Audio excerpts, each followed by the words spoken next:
ಸ್ಯಾಂಡಲ್ವುಡ್ನ ನಟಿ ಮೋಹಕತಾರೆ ರಮ್ಯಾಗೆ ಸೋಷಿಯಲ್ ಮೀಡಿಯಾದಲ್ಲಿ ಅಶ್ಲೀಲ ಕಮೆಂಟ್ಗಳನ್ನು ಮಾಡ್ತಾ ಇದ್ರು ಒಂದಿಷ್ಟು ಕಿಡಿಗೇಡಿಗಳು.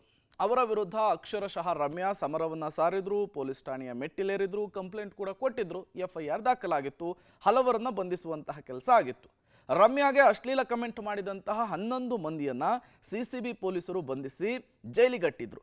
ಬಂಧಿತ ಆರೋಪಿಗಳು ಜೈಲಿಗೆ ಹೋಗಿ 1.5 ತಿಂಗಳಾದರೂ ಕೂಡ ಆರೋಪಿಗಳಿಗೆ ಇನ್ನೂ ಜಾಮೀನು ಭಾಗ್ಯ ಸಿಕ್ಕಿಲ್ಲ. ಬಂಧಿತ ಆರೋಪಿಗಳಿಗೆ ಸೆಷನ್ಸ್ ಕೋರ್ಟ್ನಲ್ಲಿ ಜಾಮೀನು ಕ್ಯಾನ್ಸಲ್ ಆಗಿದೆ. ಹೀಗಾಗಿ ಆರೋಪಿಗಳು ಜಾಮೀನಿಗಾಗಿ ಹೈಕೋರ್ಟ್ ಮೆಟ್ಟಿಲೇರಬೇಕಾದಂತಹ ಪರಿಸ್ಥಿತಿ.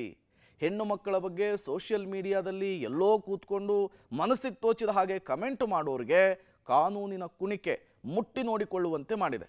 ಆರೋಪಿಗಳ ಮೇಲೆ CCB ಪೊಲೀಸರು ದಾಖಲಿಸಿರುವಂತಹ IT ಆಕ್ಟ್ ಇದಾವಲ್ಲ, ಅವು ಮತ್ತಷ್ಟು ಸಂಕಷ್ಟವನ್ನು ಹೆಚ್ಚಿಸ್ತಾ ಇದ್ದಾವೆ.